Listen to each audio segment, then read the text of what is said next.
Hello, and welcome to the Proactive Caregiving Podcast.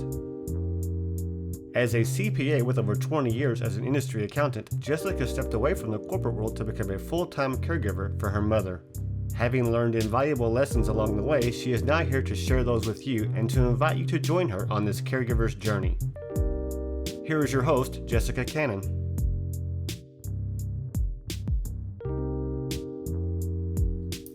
Hello everybody, I'm glad you're here with me today. I am the Proactive Caregiver, and I specialize in educating others on how to be proactive. Because if you cannot take care of yourself, then you cannot take care of your loved one. Today I want to talk to you about caregiver flashbacks. You may not experience this, and some of you may know exactly what I'm talking about. These are the unexpected childhood flashbacks that come up during your caregiver day. You know, these are those moments that we're going about our day. We may actually be wishing we were somewhere else. We may actually be daydreaming about vacation or just anything other than where you are in that moment. And this flashback is something that just kind of bubbles up, and it's something that you don't expect. You don't know, possibly even remember where it would have come from until you're in this moment. You're helping your loved one. You're either helping to shower them, you're helping to dress them, you're helping them with a meal or perhaps exercise. And this flash comes in and it brings up this little bubble of an old haunting kind of feeling that attaches to a past moment of anger, resentment, disgust, betrayal, fear, possibly even hatred. And you're asking yourself, where did that come from? But even if you try and move past it and you try and continue on with your day, those flashbacks, that bubble has already surfaced. And so those flashbacks start bringing in this new thought process. And it becomes like this gum stuck to the mental shoe, so to speak. This is the reason why today's guest with me today is Morris Buckman. She is a writer, an illustrator.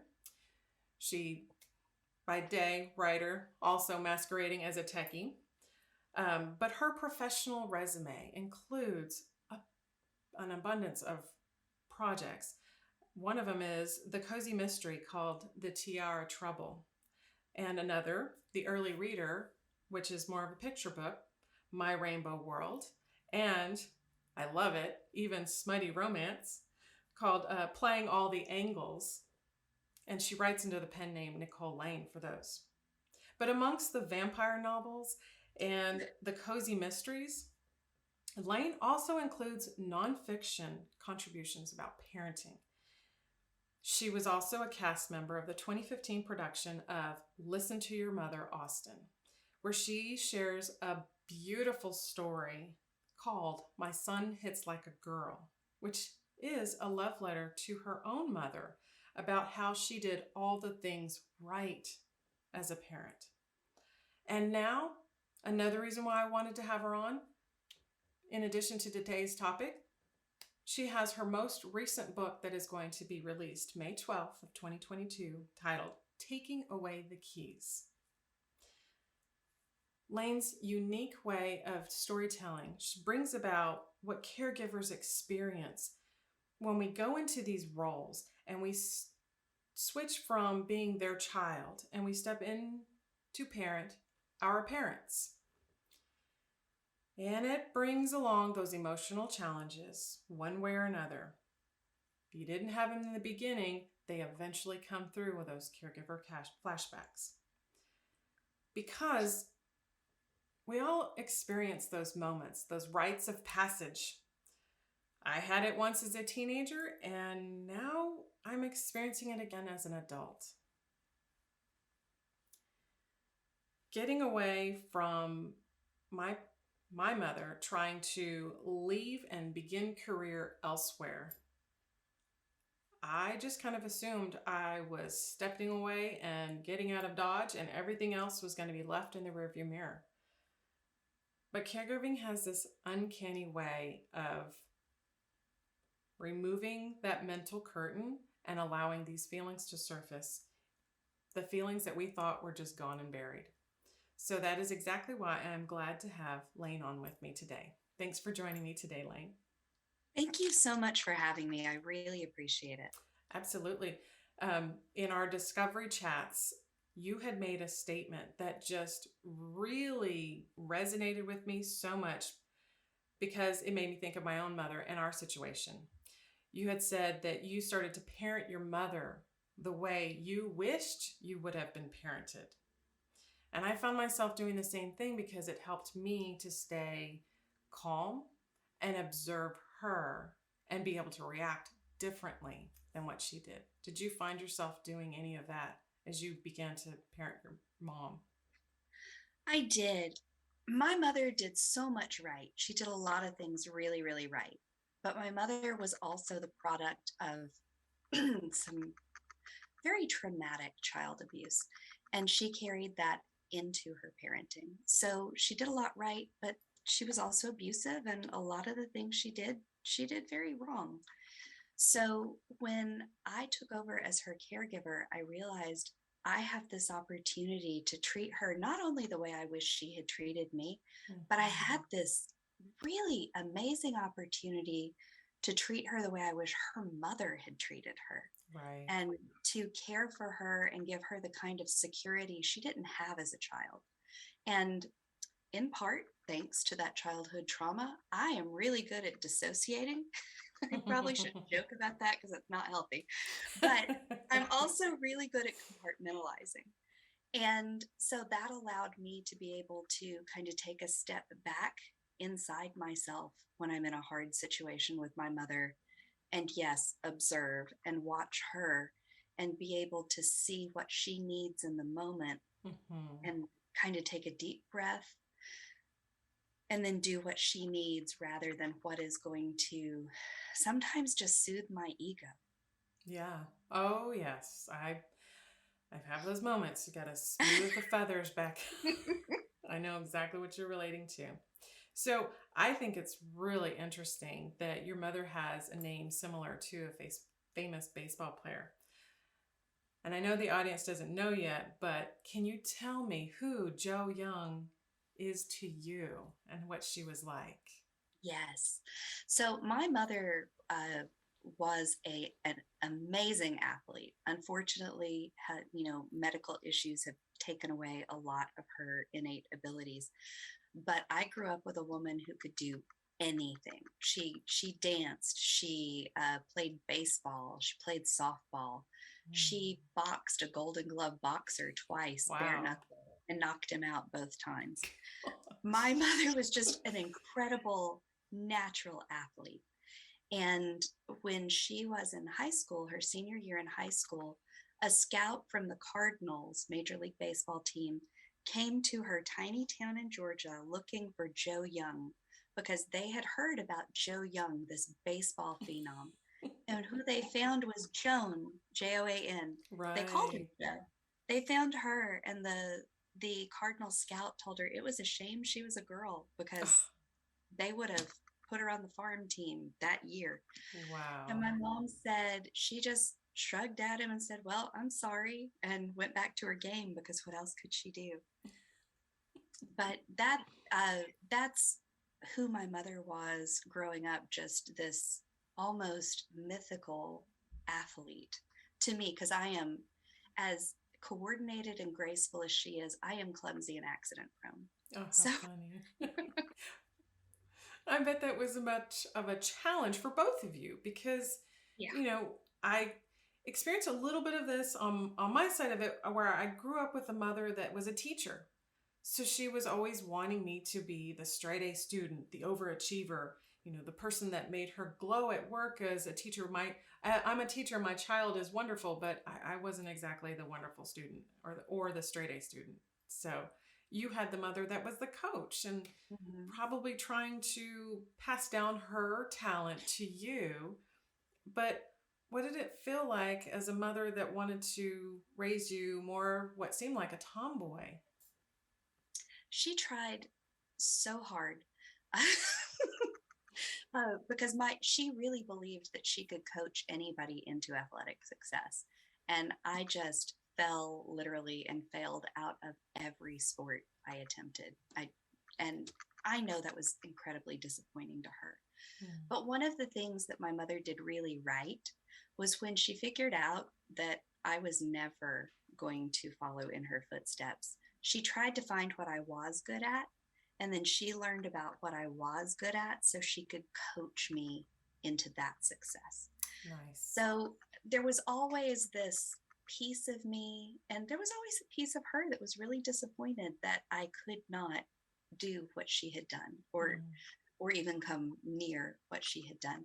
But at the same time, she was so proud of what I could do that that's something that she really did right. Right. And it's amazing that you say that, because now I'm, again, a flashback. I'm realizing that my own mother was not athletically inclined, and I was. And so I was the flip side of that. And so we didn't really have something to connect on. It wasn't the mother daughter.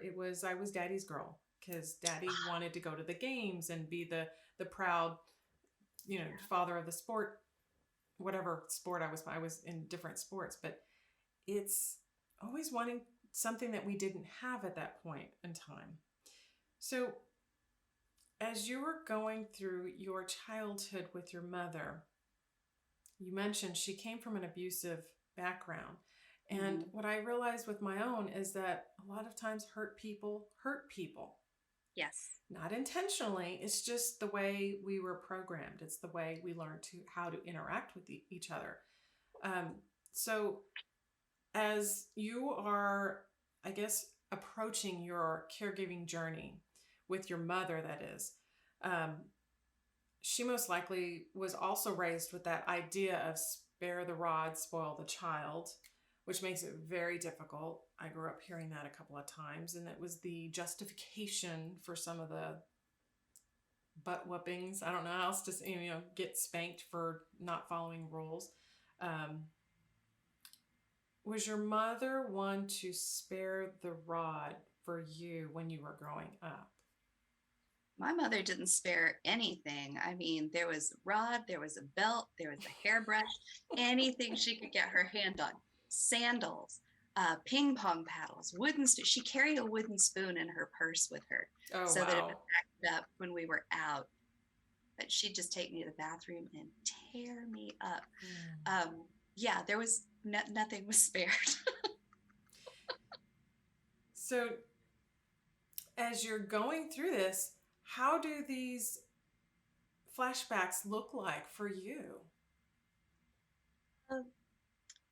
I know a lot of people that grew up in my time. I'm Gen X, and Gen X spanking was still a really big thing. Parents spanked, and parents still spank.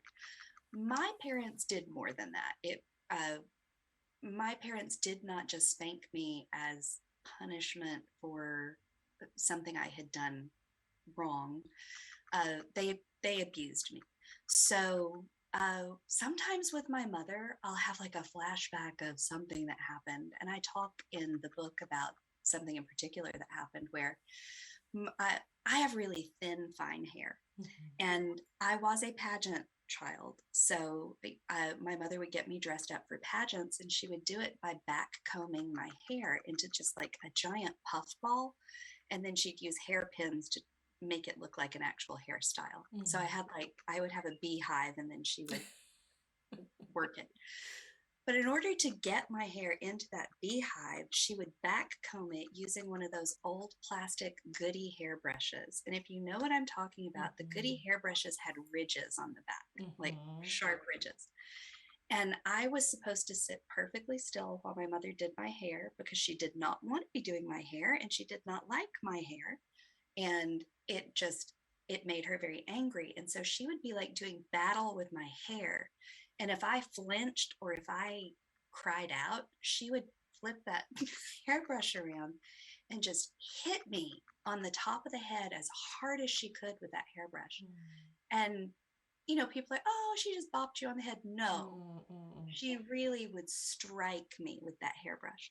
So I have some issues around hairbrushes. When my mother moved into memory care, she moved into memory care after an extended hospital stay. And, after an extended hospital stay, your hair gets a little bit matted. And I was trying to help her comb out her hair. And I was being as gentle as I possibly could because it's such an old head. I wanted to be nice to it. And she started putting her hands up on top of her head and ow, ow, ow. And I just had this natural inclination. I wanted to hit her. Just something rose up in me and I wanted to hit her I wanted to hit her hands like she used to hit my hands. I wanted to hit her in the head.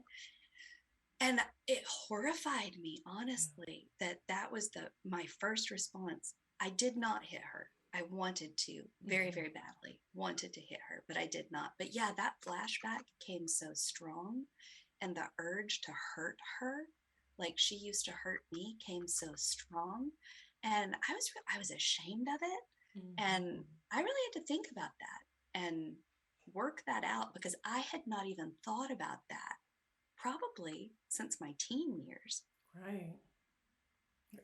We go about life and it's the stuff that just kind of eventually slowly gets buried and we don't think about it. And then we're in that moment because I had a similar moment with mom myself, just helping her get into the shower. And she was, for whatever reason, sometimes the shower is the drudgery, like, oh, come on, let's just get through it. And other times she's this little kid that comes to life in the shower and she wants to play. And it's funny to get me wet and get my shoes wet, my clothes wet, and just, I'm not getting in there with you. It's just you in the shower.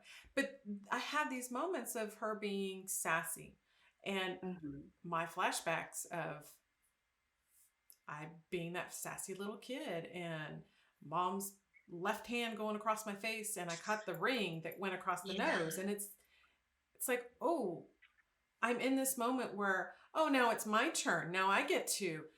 And in my mind, I envision spanking her on the butt or on the arm or taking away the shower head and flashing her with the water and just, now you know what it feels like. But then the other side of my mind, thankfully still intact, the rationale kicks in and it's like, okay, she may have done that to you as a kid, but we cannot do that to her now.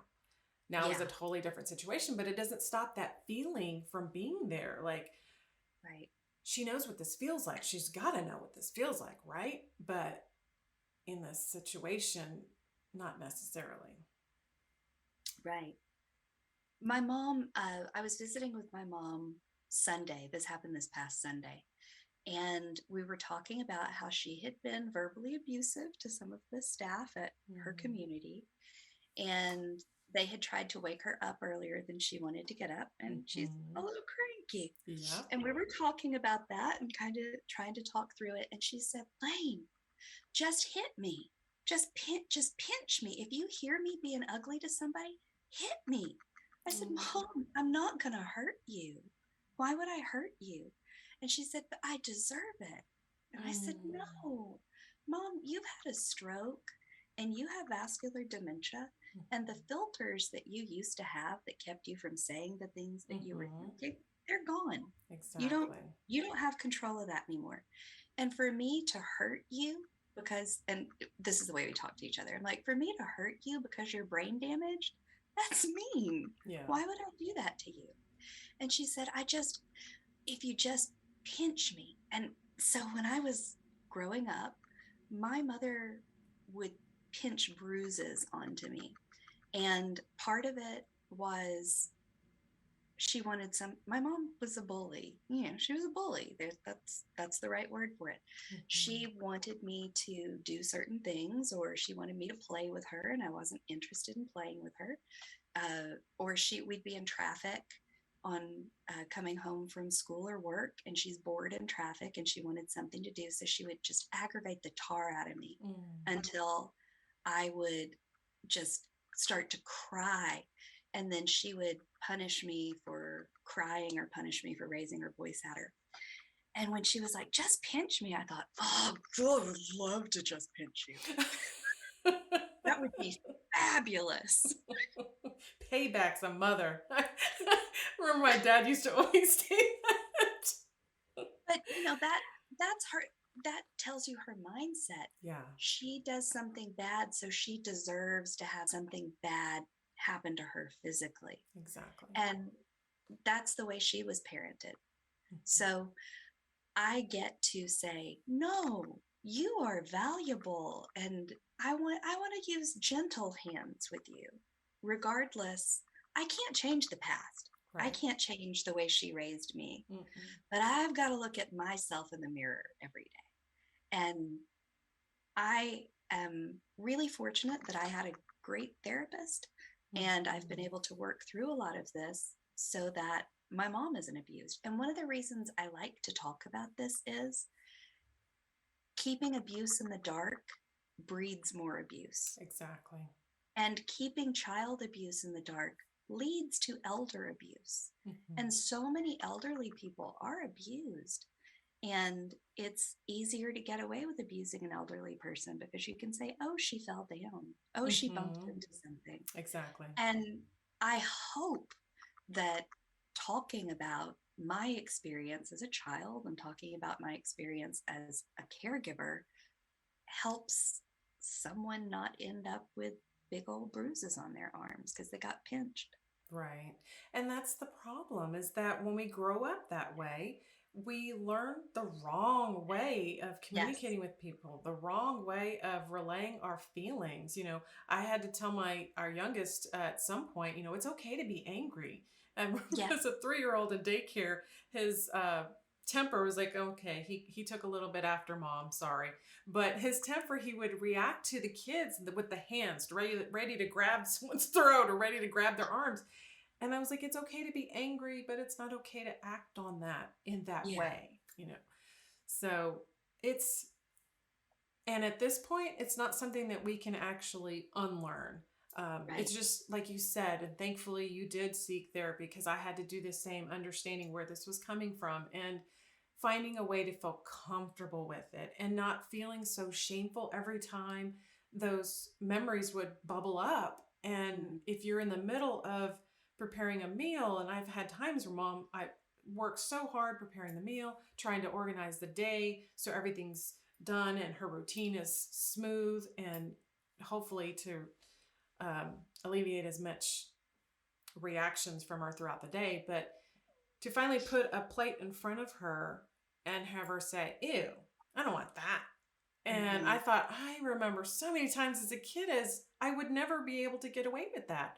Or the spoons that were shoved in my mouth because I was being the finicky little kid that didn't want what not that they could afford to put much on the table, but I was like, ugh, And so having those moments and seeing my own mother turn around and do that, ugh, it's like, oh, and then I thought, yeah, this is what she must have felt like when I was a kid. So in your book, I love that you talk about this, because caring for our parents and stopping the abuse, and even recognize that it's there, because there's others that it's there and they don't recognize it because they justified it so much in their mind that it's because of the moment at hand. It was okay because of that moment. It happened that way. In the next time, it was okay because, well, I reacted this way because they did this. And a lot of this, unfortunately, comes back to the lack of knowledge of how to understand connecting and relating with someone who is living with dementia. Right. So thank you for mentioning that in your book. One of the things I did mention, or I wanted to see if you would go over, is in the promotion for your book, you did mention that you never expected to have to take away her keys. Yes. So I know she is in memory care now, but you had this wonderful quote that you included is, in taking ownership of my mother's keys, I've locked myself into a journey as her caregiver. from your background, the abusive background, what was that like for you to take away her keys at that point? Uh, it was hard. I kind of used guerrilla tactics to do it, honestly. My my grandfather gave up his car keys after he caused a terrible car accident. Mm, He kept driving until he nearly killed someone, wow. and then he gave up his car keys. And then my grandmother, we're talking about my mom's parents, Mhm. my grandmother gave up her keys very easily.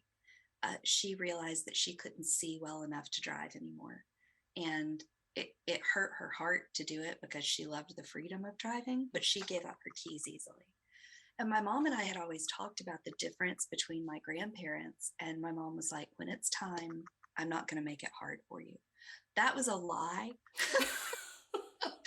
because uh, I had started noticing my mother she was acting weird. I didn't know it was dementia Mm, because my mother's always been erratic and strange.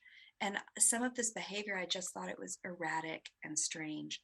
But one of her coworkers and one of her very best friends, her very best friend actually, reached out to me and said, I'm really worried about Joan's driving. I'm really worried she's going to hurt someone and herself. mm, But the way she's driving, I'm really concerned.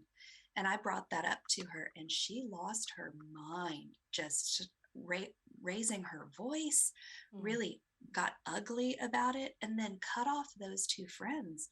To this day, will not speak to them Wow. because of all the things she can and cannot remember. She Mhm. remembers that they said she was a bad driver. So she won't have anything to do with them. But in 2017, I had gone over to my mother's house because she had quit answering her phone. And I was really afraid I was going to find a corpse. But I got over to her house, rang the doorbell, knocked on the door, no answer, no answer. So I had a key. So I went in, and she was just wandering around her living room, and she only had a shirt on. And my Mm, mom always dressed.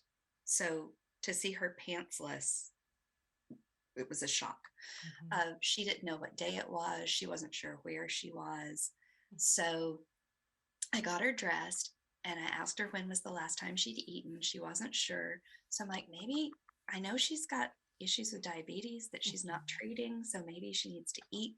Took her to eat, got some food in her, and she started making a little more sense. And then I was like, I can't take her home. If I take her home, something really terrible is going to happen. I'm just going to take her to my house. So I took her back to my house and dropped her off with my husband and son. I went back to her house and packed a bag for her and brought it back to my house. She stayed at my house for 2 weeks until I could get her into a senior living community. Mm. I moved her directly into the senior living community and never took her back to her house and never gave her back her car. Good for So you. um, that it's I don't know, maybe that was a shady way to get her the help she needed, but it was the Mm, only way I could get her the help she needed because she was still in gross denial that anything was wrong. right. And she had untreated diabetes and untreated heart disease. She was not taking the medications that the doctor prescribed. She was not eating a diet that was healthy for her. Mhm. And by the time I got her into the senior living community, it was clear she could never live by herself Yeah. again. And then she would start asking me. It really took about 6 weeks before she even realized she didn't have access to a vehicle. Oh, wow. And then when she did, and she started asking me for her car, I told her I was going to need to see significant improvement before I would bring her car to her. uh, that if she could tell me from where she was located how to get to my house, which was less than a mile away, then I would let her drive my car. But I needed to know she wasn't going to get lost. And she could never do it. So I would never let her drive my car. And then I told her later that a doctor was going to have to sign off on her being Mhm. able to drive. Exactly. And then one day she told me, well, you may as well just sell my car. And I said, okay. And I did. Exactly. And she said, she asked for a car. I said, you told me to sell it. She said, I didn't mean it. I said, oh, I'm so sorry. It's I gone thought you now. meant it. And she said, well, now we have to go buy me a new car. And I said, oh, but Mom, we can't because your driver's license expired, which was not true. Her driver's license had not expired. But then she said, okay, fine. But to this day, several years later, she regularly asks me when I'm going to get her a new car and when she can drive again. Yeah. Like, never, old woman, never. That's what you want to say, and you probably continually say it, but that's not what they're hearing or what they can remember.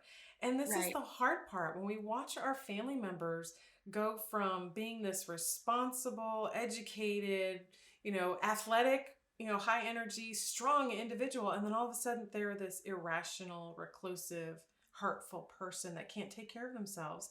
And I know you probably felt like it was the hard thing to do or it was the bad way to approach it, but you actually responded and you did exactly what needed to be done, because I think other caregivers that gradually step into this situation and so they see the limitations their loved ones have and they fill in the blanks right away. They do the activities for them, and so they don't see or register the lack of their loved one's abilities. And so as the time passes and these issues that come up, like taking away the keys for obvious reasons, it's a challenge.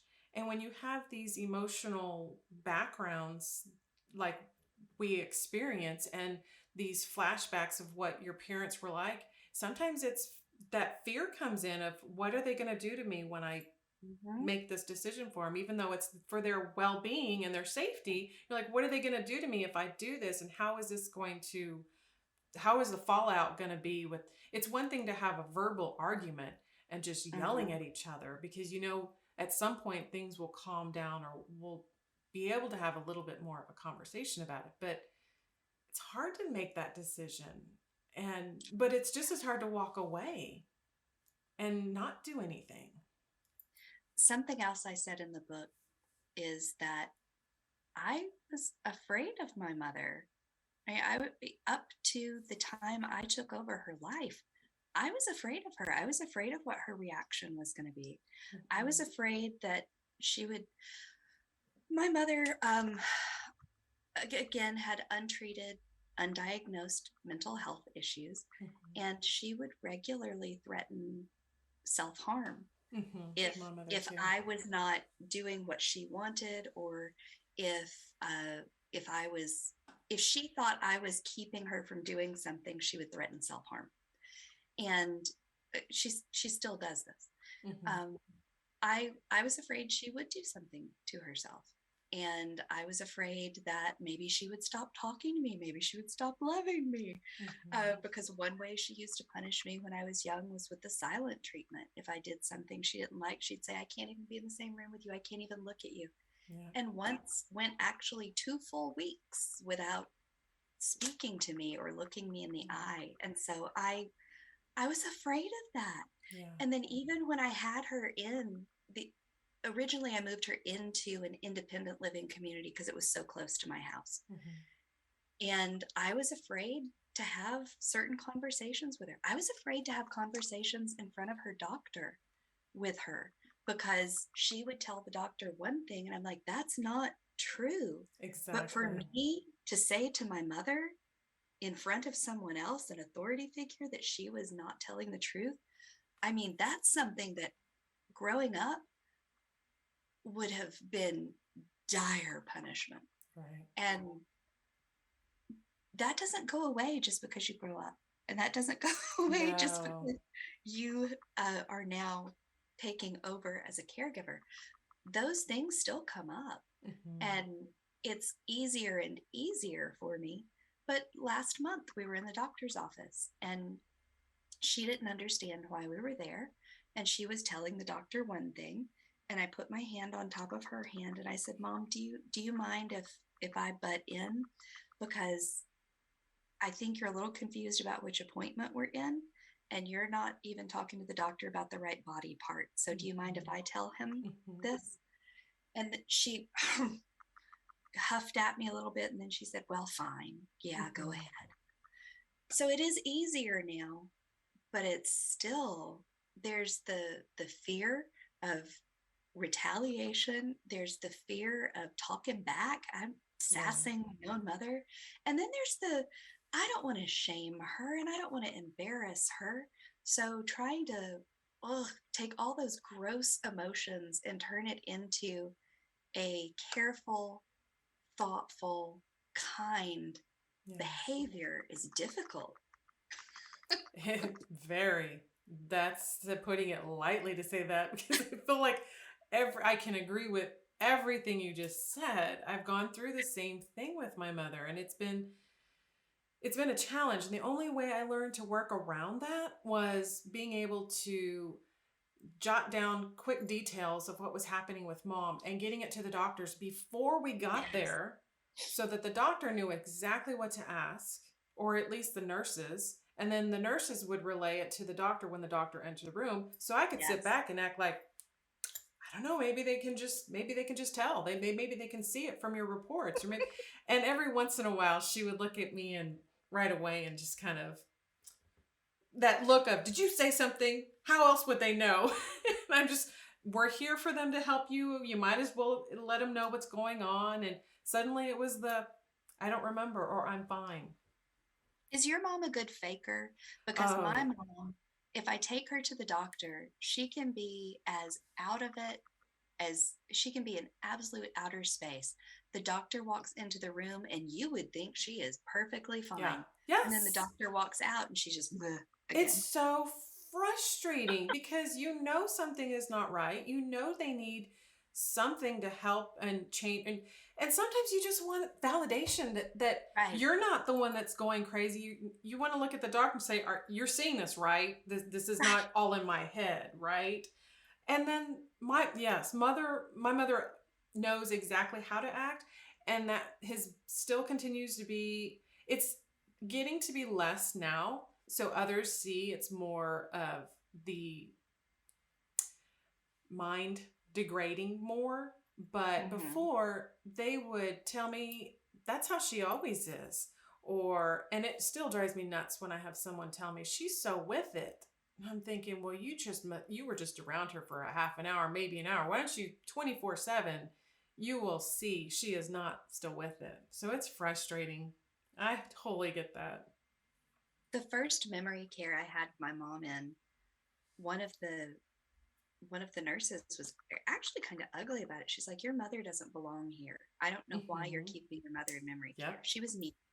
And I said, well, she can't figure out how to walk in a straight line from her room to the dining room. So that's part of it. And Mm-hmm. you'll probably see that.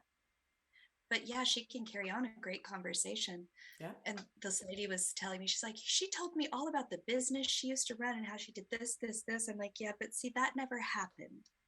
That she was Exactly. giving this woman business advice, and the woman was Oh, telling me how wow. great the business advice was. And I'm like, yeah, that I don't know what TV show she saw that on, but my mother has never owned a dress shop. So Yeah. Isn't that incredible? Yes, that's another podcast altogether. But they don't, meanwhile, you're having these mixed emotions and you're trying to manage their care, and you've got the past in your head, you've got the present moment, and you're worrying about the future of what happens from this present moment. And yes, they're taking everything from them face value, and they're the ones looking back at you as if you don't know what you're talking about. yes, Yeah, that is so incredibly frustrating, which is why I love that in your book you have also the question that you ask, what did I do to deserve this, basically? Paraphrasing for you, but you ask that to karma.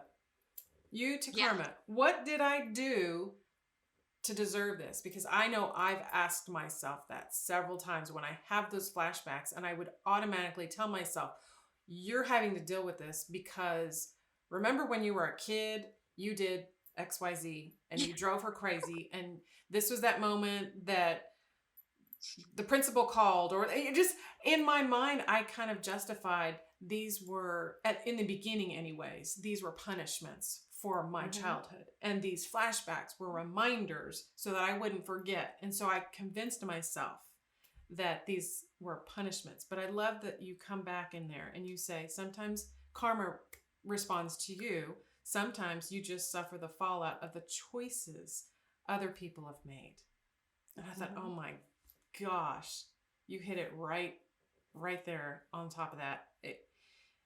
The choices, that is part of what inspired me to write my book, was because the proactive part of it, it's our choices that make all the difference in the world. And you've experienced it so many times with your mom and all the choices she's made and all the choices with everyone else around her and you in her care. And it just makes it so challenging. Yeah, my mother has vascular dementia because she chose not to treat her diabetes, and she chose not to treat her heart disease. And she had 2 strokes for the same reason. So she made conscious choices that led us to where we are today, because she didn't and still doesn't believe in Western medicine. She gets really angry with me when I take her to a doctor because she doesn't believe in doctors. She believes in herbs and essential oils. And her doctor did say that probably the only thing that kept her alive as long as it did was the fact that she was taking herbs and taking her vitamins, because otherwise she should have been dead based on the numbers that she was presenting when I finally got her into the hospital. And I had to trick her into the hospital. I feel like sometimes I feel like I have a toddler and I'm having to like lure her with treats or lure her with experiences. And it's an interesting thing. But yeah, I'm like, why? What did I do? Well, I didn't do anything. My mom did this to herself. Exactly. And the other thing my mom did to herself was she did a lot right with me when I was growing up. So I stick around because I love her. Yeah. And because it's the right thing to do. Now, I say that I could not have my mother live with me. Right. There's no way I could have my mother live with me, because I don't know how far my patience extends, and I am constantly fighting with myself to treat her with gentle hands and to be gentle with her. And sometimes the best care for her, for me, looks like me walking out of her community. Yes. And staying away for a few days. That's what is safest for her. I will always do what is going to keep her safe and what's going to keep me safe and what's going to keep my family safe. Right. And what keeps me mentally safe is not living with my mother, because I'm afraid I would hurt her. I agree. I hope I would. I hope I would. I know you wouldn't. Just the little bits that we have been able to share, I understand. And I know, because I feel the same thing. My mother started with vascular dementia, and everything, and that's where a lot of my anger came from. Everything that she was experiencing was because of her own doing, her poor choices, her poor habits. And so I felt like I was being punished. Why am I the one having to take care of you now when you made these horrible choices in life? But I had to get past that, and I had to realize, because just like you said, I love her because there were so many things that she put me on the right path, and so many things she did for me as a child. Yes, there were those moments that I think every parent has it, because no more than I was born with the patch on my back that says raise this one this way is the same thing with mom now living with dementia. There's no like hidden patch under her scalp under her hair that says treat her this way with dementia or care for her this way. She's going to have this form of dementia first and then this and that. There's no way for us to know other than go through the motions and kind of cope with these feelings of resentment and anger and find our way through them. Because I'm sure as your mother is still alive and still living in the memory care, just as mine is. And just as this last week when I was with her, those flashbacks do not stop. Mm-mm. I am grateful for the times that it's a beautiful moment. Like yesterday, when I was visiting with her, she actually told me thank you in a Oh, very beautiful way. And I thought, oh, I wish I could have recorded that. She says it when I least expect it. And this is only the second time. And it's happened mm, after now that she's been in memory care. Thank you so much for all you do for me. And I thought, I could have responded in a nasty way. Finally, you recognize. But I just took it for what it was and said, no, thank you, Mom, for everything you've done for me. And it just, in that moment, that all that resentment and anger, and it just kind of lifted. It's not gone. It lifted. And it was just that moment of thank you. Thank you, God, for that. I absolutely yeah. needed it after the weeks that I've had with her prior to that. So it's, unfortunately, this is the process Mhm. that we go through. And it doesn't change from person to person.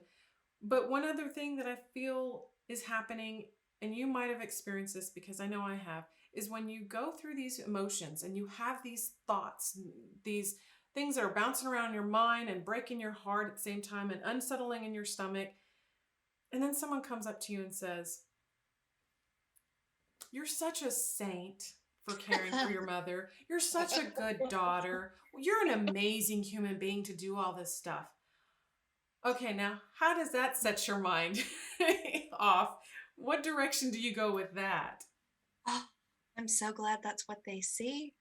Um, but honestly, it aggravates me a little because I don't I don't think I'm an amazing person for doing the right thing. I I take care of my mom because it's the right thing to do. My mom did some bad things.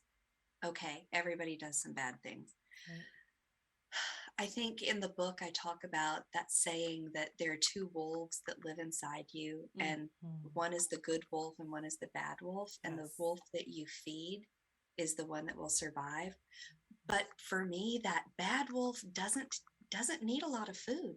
That bad wolf is strong, and that bad wolf Mm-hmm. is healthy, and that Exactly. bad wolf is ready to come out snarling.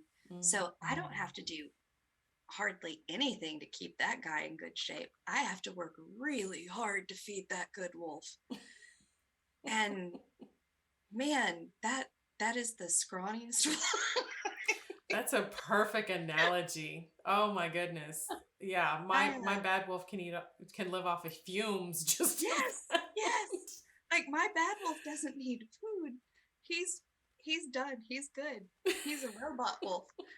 Um, so I'm glad that my family or my friends or people at the grocery store Mhm. see me treating my mother in a way that makes them go, "Oh, you're so kind."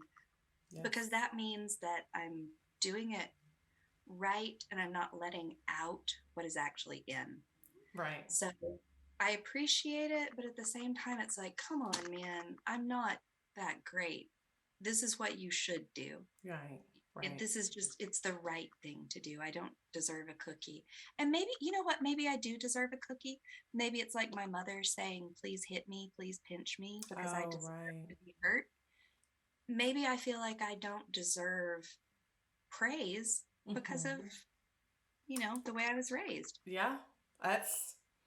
That's why whenever I would hear it, I felt the same way. I'm just doing my job as a daughter. At the same time, I'm just accepting my punishment because that's how I Yeah. saw it. But then as the years went by and I did seek therapy and I did go through a lot of this stuff, afterwards, I thought, huh, this is what compassion is supposed to look like. Mm-hmm. This is Yeah. grace. This is mercy. This is love. Mm-hmm. And so now, even though I cannot get back those years, just as you said, I cannot get back those years. I cannot change anything. And even now, looking back, I don't think I would change anything if I had the chance, just because it creates the character. We as caregivers become that diamond in the rough. It changes you in a different direction. Because here it is, you've got a beautiful book coming out, your memoir, Taking the Car Keys Away. That is something that probably would not have come to be if you weren't so close to this and to her in your caregiving journey. And it's something that other caregivers will read and resonate with.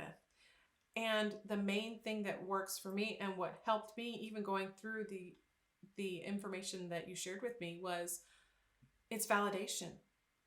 You said it in such perfect ways that, there's so many caregivers out there I hear that say they love what they do. And that's not just the professionals who are taking care of strangers. There are family members that say that. And there's that part of me that says, you're lying. Because I know what it's really like. And I don't always love what I do. I may like it, but I don't always love what I do. So you have given a voice to those caregivers in your book. My mother is not the only person I've cared for. Right. My mother and I cared for both her mother and father in our home from 1998 to 2005. My grandfather passed in 2003, but we had my grandmother until 2005. So my grandparents didn't abuse me. I loved my grandparents. My grandfather hung the moon. I could not have loved that man more. I was 27 years old when they moved into the house. I moved back into the house to help my mother take care of them. So I was a full-grown adult. All right. As much as I love that man, as much as I would have done anything in the world and did do anything in the world for that man, I did not enjoy being his caregiver because I didn't enjoy seeing him so diminished. Yeah. I did not enjoy wiping his bottom. Right. I did not enjoy changing and cleaning his feeding tube. Yeah. I found no pleasure in that. I found pleasure in his company, but then eventually he was diminished to the point that it was just the body that I was caring for. Right. The man was gone. My grandfather was gone. And that was heartbreaking and traumatic. And if people find pleasure in that, more power to them. But I did not. It just hurt me. It just hurt. Every day it hurt. Yeah. And that's what caregiving this journey includes. Everybody's on a somewhat similar journey, especially when dementia is involved. And when we take the time to be honest and truthful, that's what it comes down to. And that's exactly why we're needed. Yep. Unfortunately.